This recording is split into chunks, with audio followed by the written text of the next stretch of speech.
Thank you. Well, good afternoon, and thank you so much for joining today's legislative town hall event. My name is Margi Grein, and I'm the executive officer of the Nevada State Contractors Board. I've been in this position for the past 22 years. I'm honored to co-host today's event with Assemblyman Stephen Yeager, Senator Melanie Scheible, and Clark County Commission Justin Jones. These are also representatives of the district I live in, so I'm equally honored to have them with me today as well.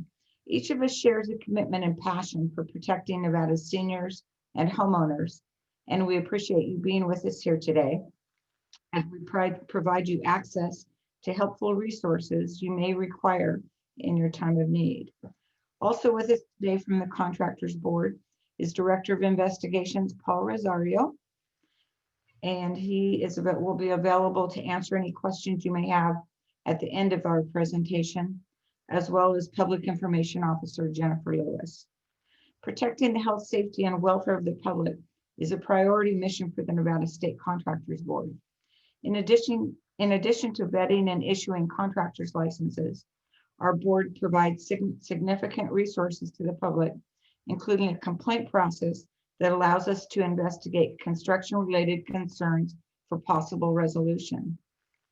Many of our investigations have highlighted the predatory tactics used by unlicensed and unscrupulous contractors to target and scam seniors for financial gain, often sparing no expense or harm to the victims. Today's presentation will share the warning signs of construction-related scams and guide you through the board's online resources, which are designed to help you make informed decisions on who to hire and direct you to ways our board can be of assistance if concerns or issues arise during your project. With that, I will turn it over to our co-host to share a few opening remarks, and we'll start with this, Assemblyman Yeager. Would you like to begin? Thank you so much, Margi, and thank you for your team for being here. I want to welcome everyone to the town hall. I see some familiar faces and some familiar photos out there, so thank you for taking a little bit of time to be with us today. For those that don't know me, my name is Steve Yeager. I represent Assembly District 9, which is in Southwest Las Vegas. So I recognize some of you as constituents, but basically I'm in the Southwest part of town and happy to be hosting this. I just want to let everyone know that the focus of today's town hall is obviously going to be the Contractors Board and their process and what you can do to protect yourself. Now, I understand there may be other questions out there related to other topics. And so I'm going to make sure before the end of the town hall, I'll put my email address and phone number in the chat. So if you do have questions that go beyond the scope of this town hall, would certainly welcome hearing from you as always. And so I hope everyone is doing really well out there today. And again, thank you so much for joining us today. Thank you. Senator Scheible, would you like to go next? Sure. Thank you so much for having me here at today's town hall. And thank you to everybody who is in attendance today. It's nice to see people getting involved and wanting to hear from their legislators and from other important public service members here at the Contractors Board. And so for those of you who don't know me, my name is Melanie Scheible. I represent the southwest portion of Las Vegas as well as Assemblyman Yeager, and his district is nested inside Senate District 9. And I'm just really glad to be here with all of you and happy to answer whatever questions I can. And I'm sure I'll be learning something new as well. So that's always a good day in my book. Thank you. Commissioner Jones. Thanks, Margi, and thanks to the Contractors Board for hosting this town hall. And like Assemblyman Yeager and Senator Scheible, I too represent the Southwest and have both of them nested in my district. And we are fortunate to represent a lot of the same folks and some of the senior communities in the Southwest, and know that it is unfortunate that there are people out there who are preying on our seniors at this important time. And we're just very interested in hearing all of the resources that are available to make sure that people understand how to make complaints at the Contractors Board and how to get all the right information. Great, thank you. Well, at this time, I'm going to turn it over to Jennifer Lewis, who will give you a presentation on home repair scams and how to protect yourself. If at any time you have a question, please type it into the chat bar and then we'll be happy to answer any questions following the presentation. So with that, Jennifer, it's all yours.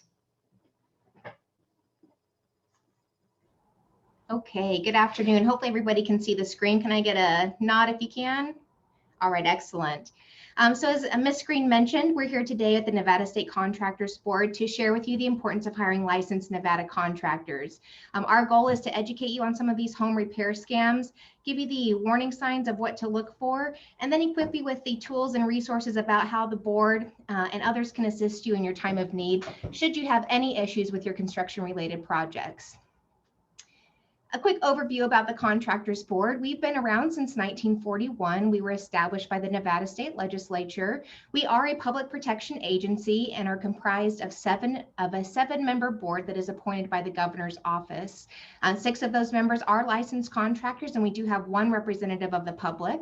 As a public protection agency, some of our roles and functions include licensing and regulating all contractors.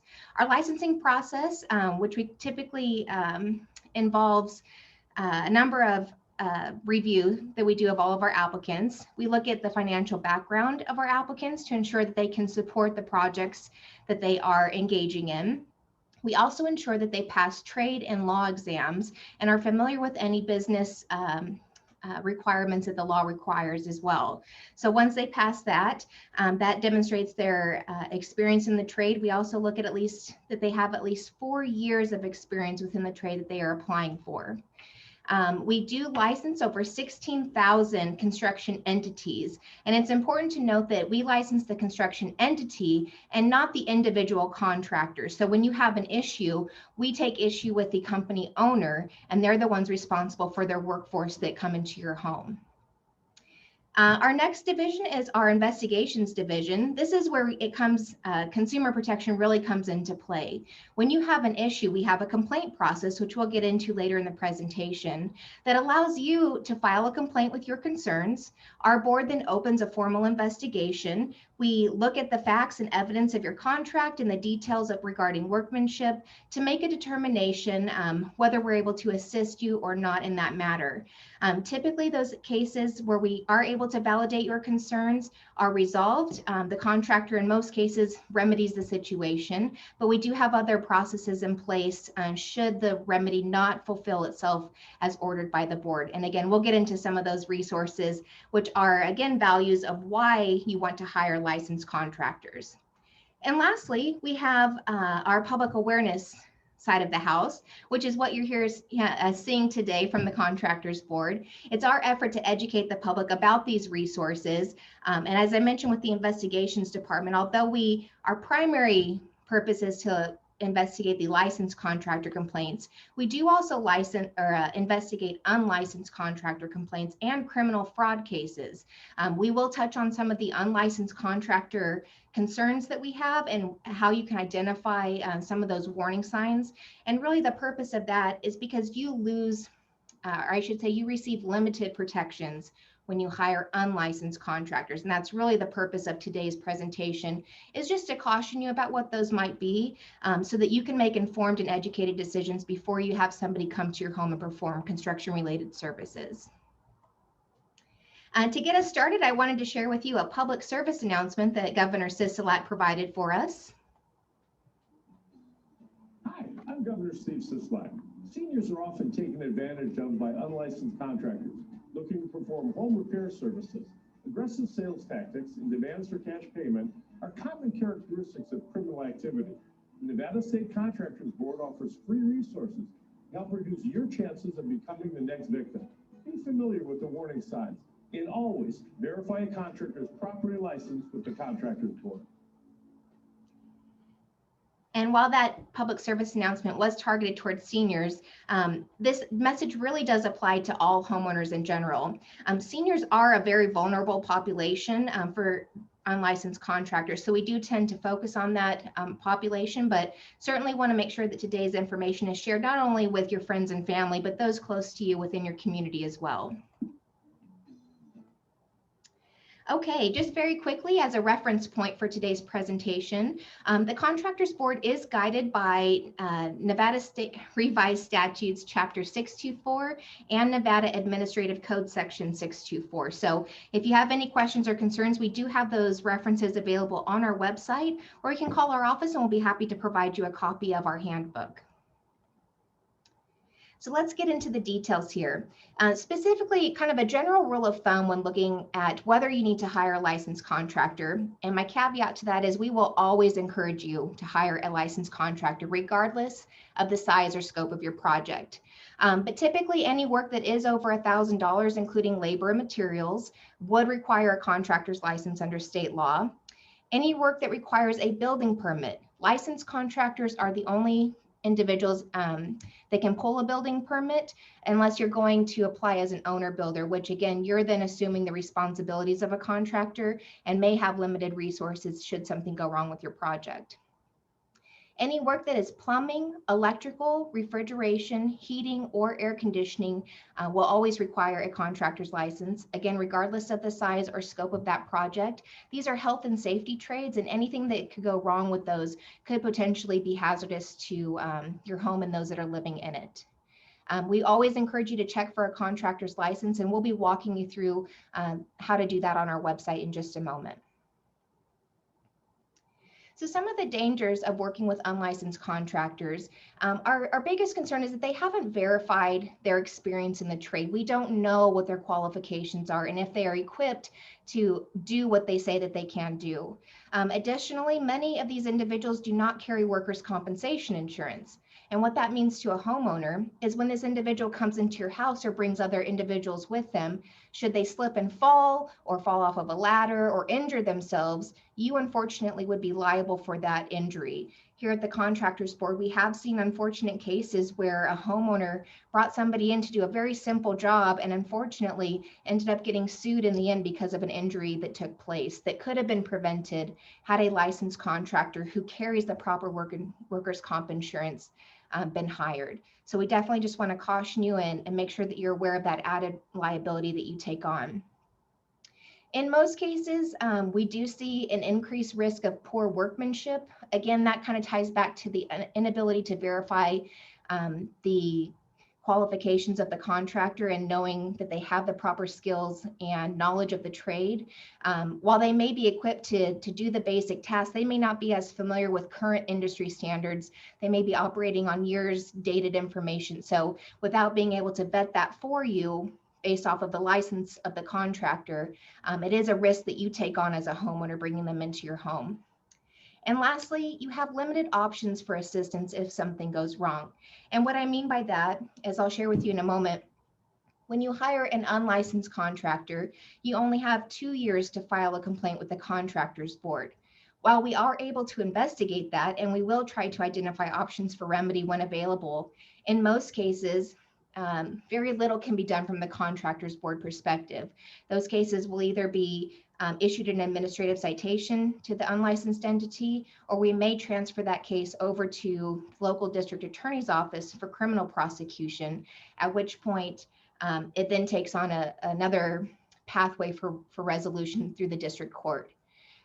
If those aren't options available, the homeowner then is really the only option available to you as a homeowner would be going to civil litigation yourself, which we know can be an additional timely and costly avenue to pursue when you're already financially damaged. So we'll get into some of the examples of licensure here in just a moment, but again, we really want to offer you from the Contractors Board our full range of services. And we hope you see the value in hiring a licensed contractor after today's presentation. So when we talk about the warning signs, this is really where we want homeowners to be informed and to be alert. Door-to-door solicitations aren't always bad, but we want to caution homeowners about individuals that are unsoliciting you or are coming to you unsolicited. They're wanting to do free estimates. They're really eager to get inside of your home. You need to be very cautious, and we always recommend never letting anybody into your home that you don't know or you haven't invited yourself. Oops, apologize there. Excuse me, I just lost my screen. Just sorry about that. So be very cautious. This is typically a tactic used by unlicensed contractors that we want to help you avoid. As we mentioned, time-sensitive discounts. So individuals that are very pushy and say, well, you can only get this deal today, or I've got these materials in my car and it's from a recent project that I did right down the street from your neighbor. Most contractors aren't going to have all the materials they need specifically for your project on hand in their truck. A project's needs are dependent upon what they observe at the time and should be custom to your own project. So just be cautious of that kind of verbiage that might come about. These are typical signs that we see in unlicensed individuals. Another big red flag, and something you would probably want to verify upfront, is that if you do hire somebody and they ask for payment to be paid to an individual, so instead of writing a check to the company itself, they ask you to write the check to the employee that's working for them. That is an enormous red flag. As I mentioned in the beginning, the Contractors Board only licenses the construction entity. We do not license individuals, so any payment should be made to the entity directly. If you are being asked to pay an individual and you believe you've hired a licensed contractor, you're going to want to contact the company's phone number and verify that you're dealing with somebody that is properly employed by their office. And if that is the case and there's still an issue, contact the board with that information and we'll be happy to look into that. But again, you should be making payments preferably by check or credit card to the licensed company. Cash payments are typically a red flag as well. It's difficult for the board to verify transaction of those payments. So if you have to pay cash and that's the only form of payment that you make available, please make sure you get a receipt and that's documented in some way along with an invoice of the services that were received. If the person that's soliciting services from you is unable to verify their business information or their contractor's license number, these would again be red flags. Business information, specifically if they have on their business card a PO box, but they can't offer a local address for their office location, or if the license number is an 11-digit number, that's typically a business license number and not a contractor's license. A contractor's license number can be anywhere from up to 7 digits long and could have a letter at the end, but it will not exceed 7 digits. So just be cautious and aware of that. That's what you're looking for. Vehicles that are licensed or that are registered to that company should also have the contractor's license number. So as you're looking out your window, if you see a vehicle in your driveway that's unmarked, that may be a red flag as well. And lastly, if your contractor is unwilling to provide a written contract, you should really think twice about hiring this individual. A written contract is the agreement between both parties that ensures that you both have a clear understanding of the objectives to be performed. Without that, and if something goes wrong, it's very difficult for the Contractors Board to decipher what was supposed to take place at the time the agreement was made. So as detailed as you can provide a written contract from your contractor that you both agree on is what we recommend in that case. Okay, so let's talk about the positives. Why do we want to hire a licensed contractor? What I'd like to first direct your attention to is the sample of what we call a contractor pocket ID card. It's essentially the contractor's license that we encourage contractors to share with their employees and make available to homeowners that they interact with. This will provide you all of the necessary information that you can use to verify a license on the board's website. Why we encourage you to do this is that instead of the 2 years with an unlicensed contractor, you have up to 4 years from the date the work is performed to file a complaint with the Contractors Board. Should, as we talked about through the complaint process, the board be unable to remedy your concerns, and you are the owner of a single-family residence who hired a licensed contractor, you may be eligible to file a claim for our Residential Recovery Fund. This fund can afford homeowners up to $40,000 in financial recourse for validated damages that we're able to prove to the committee.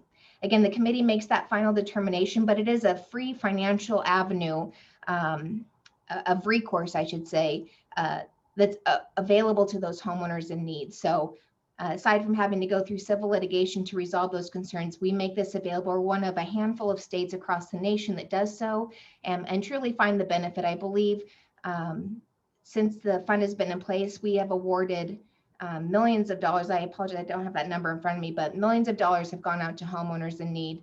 And it truly is a fund. 13.1, Jen. Thank you, Mark. I knew I had that number somewhere, but didn't want to misspeak.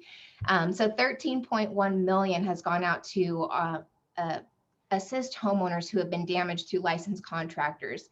That fund is supported by licensed contractors through licensed contractor fees. So I think that just demonstrates the integrity of the industry. They want our contractor workforce to do well, but also recognize that there are some bad players out there. And when that happens, or a contractor goes bankrupt or goes out of business and leaves their customers in a harm situation, the industry as a whole steps up to the plate to make sure that homeowners still maintain trust within the licensed contractor industry. And then lastly, as we talked about before, hiring a licensed contractor just gives you a little more assurance that that contractor has been vetted for passing and having knowledge of the trade and business laws, that they are equipped with the industry standards and should be able to perform the work as expected under the law. So a couple tips when you're looking to hire a licensed contractor: always ask for referrals, and we recommend you do that through friends and family, neighbors, and ask questions. You know, ask them, did your contractor stick to their budget? Were they friendly? Did they communicate well with you? Did you have any concerns? Were there any red flags? Did they pick up after themselves? Anything that you would expect in a contractor that you want to hire, those are questions to vet through the referrals that you ask, who may have used people in the past. Regardless of who's giving you a referral, whether it's your mom, your best friend, somebody that you trust with your whole heart, please always verify that the contractor still has an active license. Our license information changes in real time, so an individual that may, or an entity that may have been actively licensed last week could have had an issue with their license and is now suspended or revoked today. And we just want to make sure that at the time you hire somebody, that person has an active license with the board. You can also find licensed contractors through our online license search tool. This is a new tool that we've added in recent years that allows you to search for a specific contractor within a trade within your county. So although Clark County is rather large, it can be difficult, but it at least provides you a full comprehensive list of every actively licensed contractor, which you can then use to obtain 3 bids. We always recommend getting a minimum of 3 bids when you can. And we also encourage you, for those key trades like electrical, plumbing, and your HVAC unit, to do your homework ahead of time. Put together a contractor referral list. This will allow you then to have 3 options ready to go in your time of need. Should something like a water heater start to leak, and you know, those emergency matters that happen when we least are most inconvenient to us, you can pull out that list, just pull up their license really quick, make sure that they still have an active license, and then call with confidence knowing that you've already vetted that contractor as being able to meet your need. To verify a contractor's license is very easy. We have a number of platforms to make it as accessible as possible. The easiest, I think, is the board's website. The website is right there on your screen, nscb.nv.gov. You'll see right in the middle of the screen is a license search tab. Simply click on that, and then you have 3 options to look up the contractor you're looking to hire. We always prefer to use the contractor's license number. This is the clear, most concise way to pull up a record. However, you can search by the company's name or, the principal or qualified individual. We kind of refer to those as the owners of the company. So any of that information that you may have, you can look it up. And what that will do is it'll provide you all of the details for that contractor. It'll provide you the contact information that's on file. Or if you recall back a couple slides ago, that was one of the red flags. If you have a business card and the contact information does not match what's on the contractor's board website, that could be a red flag. What we encourage you to do is call the number that's on our website, and again, verify that who you're working with is an active employee of the company and that the company is aware that they are at your house.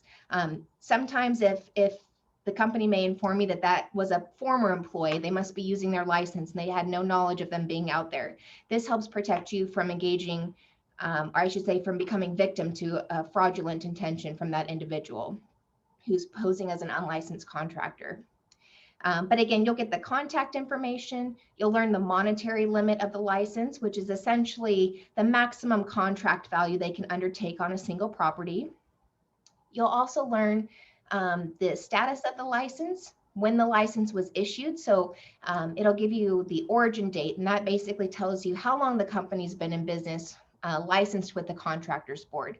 That may be of importance to you if a company, of the 3 companies you're looking at, maybe one has only been in business a year, but the other's been in business 30 years. These are just facts to help you make informed decisions. And then lastly, you'll be able to review 5+ years of disciplinary history that's available on that license. If you don't see disciplinary history, that's usually a good sign. That means that contractors maintain their responsibilities and hasn't had an issue with the board. If you do see disciplinary action listed, that means they've been taken to hearing or may have been issued an administrative citation, which is kind of like a ticket, if you will, a warning ticket prior to going to a hearing. All of that is public information, and you can read through those documents to, again, help you make an informed decision. They will help educate you on what the discipline was regarding. Maybe it was using unlicensed contractors, maybe it wasn't pulling a permit, or more egregious matters that the board took under consideration when issuing that discipline. But we definitely want you to look at this, especially before you sign a contract, to at least make sure that that contractor's license is active. And in case it's not on the other slide, I just wanted to note that some other options for verifying a license, we do have a mobile application, so you can download that on your smartphones. That's very quick and easy. Again, you'll get the same information just in a mobile-friendly format. And as well as you're welcome to call our office. We're more than happy to email the license detail page to you. We can verbalize it over the phone, whatever is most convenient for you based on your situation. So once you've hired a contractor, we just want to give you some general tips again to help make your process go as smooth as possible. As we talked about before, insisting on a detailed written contract is vital to a successful project. Again, this helps set the expectations not only of you, but ensuring that your contractor has the chance to let you know of any issues or concerns they may have in meeting your expectations. When we talk about details, we want everything to be detailed. So if this is a large project, maybe a renovation project, make sure you detail the types of materials that are going to be used, the brands of paint that you want up on your wall. If you have specific design needs, if there are certain verbal agreements or arrangements that you've discussed, make sure those are all documented well within the contract. Again, when issues arise and we open a complaint and start to investigate your concerns, that contract really will serve as the guiding document for our investigation. So we want it to be mutually beneficial for you as well as the contractor to ensure that it articulates exactly what the agreements and arrangements were. When it comes to down payments, there's no statutory requirement other than for pools and spas, which this relates to, but we always recommend never paying more than 10% or $1,000, whichever is less. And this certainly is a negotiation that you may have with your contractor and something for you to decide. But the reason we offer that guidance is we don't ever want your payments to get ahead of the work performed. Oftentimes people will pay 50% up front, and then an issue arises where maybe only 10% of the work was done before their contractor abandoned the project. We want to make sure you're as well protected as possible. So that's our general rule of thumb. Again, 10% of the contract value or $1,000, whichever is less. And again, as I noted, never let the payments get ahead of the work. So specifically on large projects, try to have a payment schedule embedded within your contract so that you have benchmarks about the type of work to be performed, so that your benchmark details the work to be performed prior to receiving payment. That way you're kind of going in a stepped phase approach versus just kind of dumping money into the project without seeing the results beforehand. And then lastly, maintain frequent communication. If your contractor goes silent on you for more than 30 days, that's a red flag. We definitely want you to reach out to us if you're having issues in that regard. But we always try to encourage you to work matters out with your contractor first. Give them the opportunity to do right by the contract. Any again, promises, agreements, issues. Try to get everything in writing so that you have a very clear record of the communication that took place. Written documentation is very valuable in an investigative process and is something that our investigators will request and look at should that need arise. Okay, so when to file a complaint? As I noted, any concerns that your contract terms are not being upheld. So based off of what you've agreed to, you've tried to work with your contractor and point out the deficiencies and they're just not being cooperative, and you feel like you've given it your best effort, please file a complaint with our board and we'll be happy to look into that. Following the project, or maybe even once the project is concluded, if you're not satisfied with the workmanship, or maybe a year later, you're starting to see signs of poor workmanship come about, please file a complaint with the board. Again, we want to encourage you to keep all of your documentation up to 4 years after the project so that you have that evidence available for the board to look at should there be an issue. Contractor abandoned the project, as we noted. If you've paid money for services and they haven't been received, please file a complaint with us immediately. We'll be happy to look into that. And then just generally in any issues that are unable to be resolved, that's what we're here for. We will never tell you no in terms of filing a complaint. We want you to file those complaints. It at least gives us the opportunity to open an investigation, review the facts, and let you know if there's any resolution that we can help assist with. Available on our website, and certainly we'd be happy to mail any of these out if access to online is an issue for some reason. We have a number of brochures. The one right in the middle, A Senior's Guide to Identifying Scams and Assistance and Seeking Assistance, will help to kind of articulate a lot of the messaging that we're giving you today. I'd also encourage you to look at the Ready, Set, Hire brochure. That will walk you through step-by-step how to verify a license on our website, as well as the complaint, how to file a complaint in the recovery fund. Some of the others are more trade specific. So if you're looking to do a pool or spa or residential solar, there's a lot of questions there. Those are big projects that have specific requirements, and we want to make sure that you as the homeowner are educated in that process so that your contractor knows you're informed and you guys can have a good discussion about that before signing a contract. And then lastly, here's our contact information. Please take a moment to write down those numbers. We do have a new customer service email address there. If you have any questions or concerns, you're welcome to send them via the email. We are very responsive in getting back to you, and we can direct those emails then to the appropriate people within the office, but always happy to take your phone calls. Want to encourage you to go to our website for additional online resources. All of our forms, the complaint forms, and additional licensing and consumer resources are there as well. And then should you've come across an unlicensed contractor that you're concerned about, maybe you've seen somebody in your community, you're welcome to call our unlicensed contractor hotline and report that, and we'll be happy to look into that, and if possible, possibly send an investigator out to speak with that individual if they are on site at the time you call. And with that, I'll turn it back to Ms. Grein.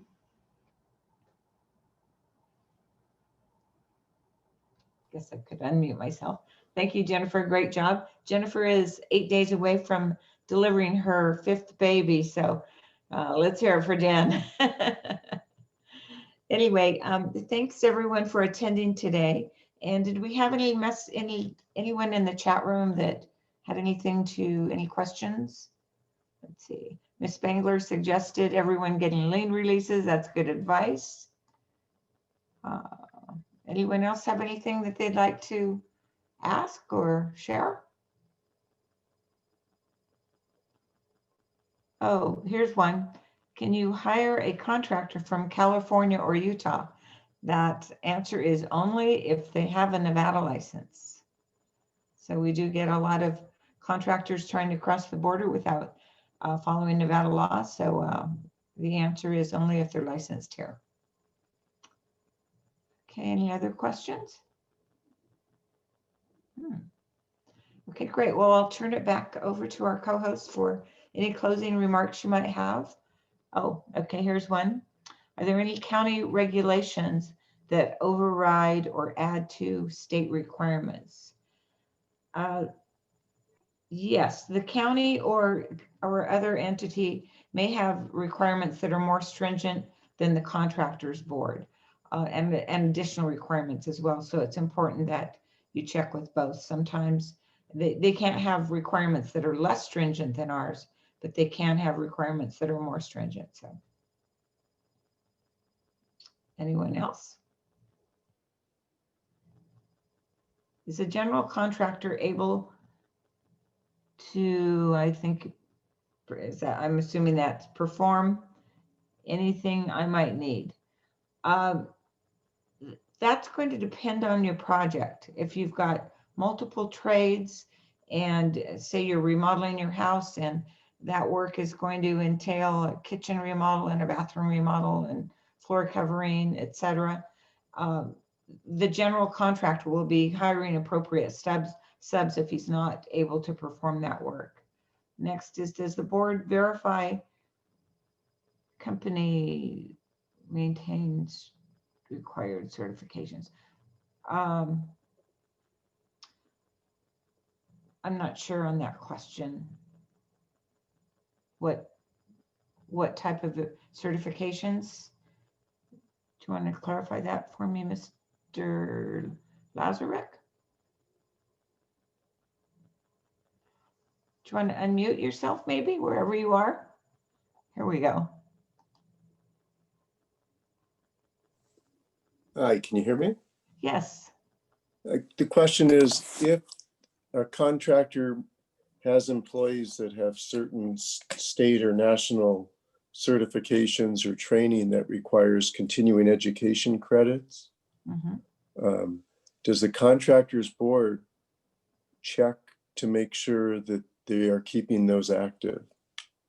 No, we do not. We are only concerned with the contractor license itself. You would have to check with the owner of the company or the principals of that company to verify that information. Okay. Okay, thank you. Okay, does the recovery fund offer the same amount to victims if there are multiple victims in a case? No, there are various, say that we've had a couple of large cases where the awards have been in excess, or the claims have been in excess of $1 million. And in that case, the money is prorated to the victims. And it cannot exceed, and thanks to the legislature for increasing it last year, it can go up to $750,000 per contractor, or 20% of the fund, whichever is less, depending on the health of the fund. So no, it's not always the same amount. Okay.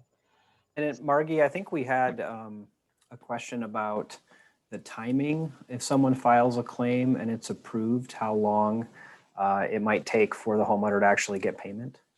Oh, okay. Well, that it's normally once the claim is approved by the committee, it's usually 30 to 45 days after that date. Sorry, I missed that one. Okay. How long does a recovery fund claim take to investigate? That's going to depend on the material that's provided by the homeowner. A complete investigation, and Paul, this is your department, so I'll let you answer what the average amount of time is for that. Yeah, it would really depend. Some cases in which you have money that was taken and nothing was done, those are fairly quick for us to be able to validate. Cases in which there is a workmanship complaint, that we validated the workmanship complaint, and let's say, for example, the contractor has gone bankrupt and gone belly up, and the license was revoked. Now we're in a situation where it's up to the homeowner now to get the 3 bids that address the notice to correct, that we can, in the areas that we validated. And once they get the 3 bids, we will pick the lowest of the 3 bids and recommend that amount. So a lot of it is going to really be up to the homeowner to be able to get those bids, because we can't obviously force the homeowner or the claimant in order to contact the respective contractors in order to come out there to get bids in order to do the work. But once we get all the documentation in place, it's we try to process everything probably within a 3 to 4 month period. We hope to get the claim to the Residential Recovery Fund Committee. there is a requirement in the statute that we investigate a completed claim within 6 months. So again, the completion of that complaint and the material that were provided from the homeowner makes all the difference. So. And I would also say sometimes a homeowner will file a complaint, a workmanship complaint against a contractor, and they'll also file a residential recovery fund claim. Well, it's kind of like putting the cart before the horse. We have to deal with the workmanship complaint first, and then to deal with the residential recovery fund claim. The reason for that is the majority of the contractors are not going to go belly up. Once they've realized, we've identified the areas that need to be repaired, they'll go out there and repair them. Therefore, residential recovery fund is not going to be necessary. If, like I said, the license is revoked, the contractor goes belly up, what have you, goes out of business, now we're at a position where we are trying to gather all the evidence, gather all the facts relative to the claim, and validate what a certain dollar amount. A lot of that, like I said, a lot of that's going to be based on the homeowner coming up with the Oops, we're losing your connection, Paul. license contract. Paul, we can't hear Oh, you. I'm sorry. Oh. It's saying it's unstable. Okay, how's that? Is that any better? I think you're stable now. Okay. You're unstable. What I was saying is a lot of it's going to depend on, okay, unstable. I'm sorry. Okay, try one more time. Okay, how's that? Is that any better? Test 1, 2, 3. Okay. Yes. A lot of it is going to be dependent upon if we validate the workmanship complaint. The majority of the contractors are going to resolve that problem, and therefore recovery. Okay, Paul, we're losing you. Recovery fund claim will not be necessary. Out of business or is revoked. That's bad. Okay. Can you hear me? Okay. Mm, Is this better or? I guess not. I I think- apologize. a little bit. Talk fast. Okay. All right, it's basically if the board will validate the workmanship complaint, majority of the time, the contractor will go out there and make the necessary repairs. Therefore, a recovery fund claim will not be necessary. So sometimes the claims are submitted, and we are able to even validate the workmanship problem. So we'll always work with the homeowner. If we feel that it needs to go to recovery fund, we'll encourage them to fill out the claim form. So sometimes homeowners will be a little proactive and submit the form before we're even done with our initial compliance investigation. Okay, thank you. Okay, we've got 2 more questions. One is my handyman the same as a contractor? Well, if your handyman has a license, the answer is yes. If your handyman does not have a license, the answer is no. He is not a contractor. But I would, for clarification for that, Margie, not a business license, a contractor's license. Correct. Handyman will say that we're licensed and bonded, that we have their license, the business license that they'll get from the respective county that they're working in. But the fact is that they probably don't have a contractor's license. That's what you want to ask, if they have a contractor's license or not. Not a business license, but a contractor's license. Okay. And this one's an easy one. Can a licensed contractor hire unlicensed subs? Absolutely not. Okay, and then the next one is an owner builder required to only hire licensed contractors. We have no jurisdiction over owner builders. So However, we highly recommend that owner builders always hire licensed contractors to ensure that they have the protections that we afford through the Contractors Board, that they have access to the recovery fund, they have access to the complaint process. If you hire an unlicensed contractor, you're basically on your own. So, okay, if the board comes to the conclusion that the homeowner is unsatisfied with the award or the amount, etc., is there an appeal process? And I'm assuming you're talking about the recovery fund. We have had some homeowners appeal the decision of the committee, the recovery fund committee, and in a couple of those instances, the homeowner brought in additional facts and information, and their claim was reconsidered. So yes, there is an appeal process on that. Okay, and with that, Ms. Assemblyman Yeager, would you like to offer any closing remarks? Yeah, thank you, Margie. I just want to thank everyone for tuning in. I see we had a couple join since we started, and it's always good to see everyone. And there was a question earlier from Tony, who I think is still on, about whether this would be recorded, and it has been recorded. So if any of you are interested in getting a recording of this to distribute to other folks in your community or other people just reach out. We'll make that available to you. We know that not everyone can jump on a town hall at 4 o'clock on a Tuesday, which is one of the reasons that we recorded it.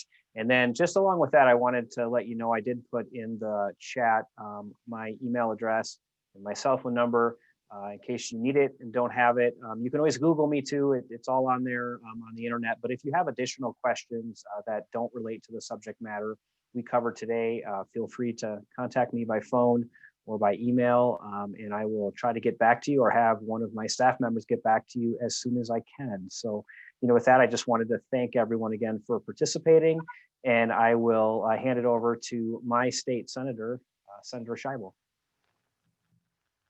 Well, thank you, Assemblymember Yeager. I am also dropping my contact information into the chat right now.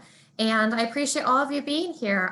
This was really informative, and I hope that you guys got your questions answered and that you'll reach out to me if you have you need help getting in touch with the Contractors Board. But as you can see, they're incredibly accessible to us, and we really, really appreciate everything that they do for all of our constituents and the rest of Nevada.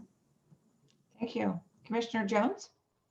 Thank you so much, Margie, and everyone from the Contractors Board for the presentation. I know it was very valuable to our constituents, and I see some of our favorites, Austin, Bob, out there, and hope you'll share the information with everybody from Siena and all the other communities out there. So appreciate everyone who was involved, and have a great evening.